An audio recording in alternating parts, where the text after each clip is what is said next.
സിന്ധുകുമാരിയുടെ bank അക്കൗണ്ടിൽ 5 വർഷത്തിനിടയിൽ 7 കോടിയുടെ ഇടപാട്. ഇത്രയും വലിയൊരു തട്ടിപ്പിന് പിന്നിൽ ഈ ഒരു സ്ത്രീ മാത്രമാണെന്ന് വിശ്വസിക്കാൻ വളരെ ബുദ്ധിമുട്ടാണ്. ഇന്നലെ സിന്ധുകുമാരിയെ ഇവർക്ക് അക്കൗണ്ടുള്ള KSFയുടെ തമ്പാനൂർ ശാഖയിലും കോവളത്തെയും വെങ്ങാനൂരിലെയും സ്വകാര്യ ധനകാര്യ സ്ഥാപനങ്ങളിലും കൊണ്ടെത്തിച്ച് തെളിവെടുപ്പ് നടത്തുന്ന ദൃശ്യങ്ങളാണിത്. ചോദ്യം ചെയ്യലിൽ ഇവർ സഹകരിക്കുന്നില്ലെന്നും ഇവരുടെ അക്കൗണ്ട് വഴി വന്ന കോടികൾ എങ്ങോട്ടു പോയി എന്നതടക്കം തെളിവുകൾ ലഭിക്കാനുണ്ടെന്നും പോലീസ് പറഞ്ഞു. ആത്മഹത്യാ പ്രേരണ കുറ്റം ചുമത്തിയുള്ള കേസാണ് വിഴിഞ്ഞം പോലീസ് അന്വേഷിച്ചത്. കേസ് ഫയൽ നാളെ ജില്ലാ ക്രൈം റെക്കോർഡ് ബ്യൂറോയ്ക്ക് കൈമാറും. വെങ്ങാനൂർ, പെരിങ്ങമല എന്നീ പ്രദേശങ്ങളിലെ പല കോഓപ്പറേറ്റീവ് സൊസൈറ്റിയുമായി സിന്ധു പണമിടപാട് നടത്തിയിട്ടുണ്ട്. പെരിങ്ങമലയിലെ ഒരു കോഓപ്പറേറ്റീവ് സൊസൈറ്റിയിൽ ഇവർ നിരന്തരം വന്നു പോയിട്ടുള്ളതായി അവിടുത്തെ പ്രദേശവാസികൾ ആരോപിക്കുന്നു. ഇവർ ഒറ്റയ്ക്കായിരിക്കില്ല ഈ ഇടപാട് നടത്തിയതെന്നും ഇവരുടെ പിന്നിൽ മറ്റു പലരും ഉണ്ടായിരിക്കുമെന്നും പോലീസുകാർക്ക് സംശയമുണ്ട്. കഴിഞ്ഞ 1 വർഷത്തിനിടയിൽ മാത്രം 1.25 കോടിയുടെ ഇടപാടാണ് നടന്നത്.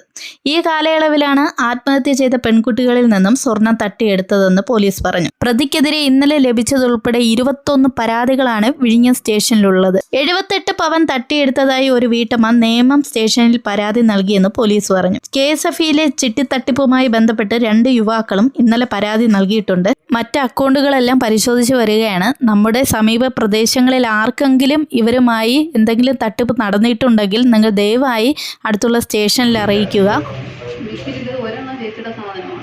സ്ഥലത്തില്ലാത്ത സമയത്ത് എമൗണ്ട് കൂടുതൽ വേണമായിരുന്നു. അപ്പം ആളില്ലാത്തതുകൊണ്ട് മിക്കിലിന്റെ പേര് പുതുക്കി വെച്ച് കൊടുത്തു. 90 ബാക്കി മിക്കിൽ കൊണ്ടുവന്ന സാധനം.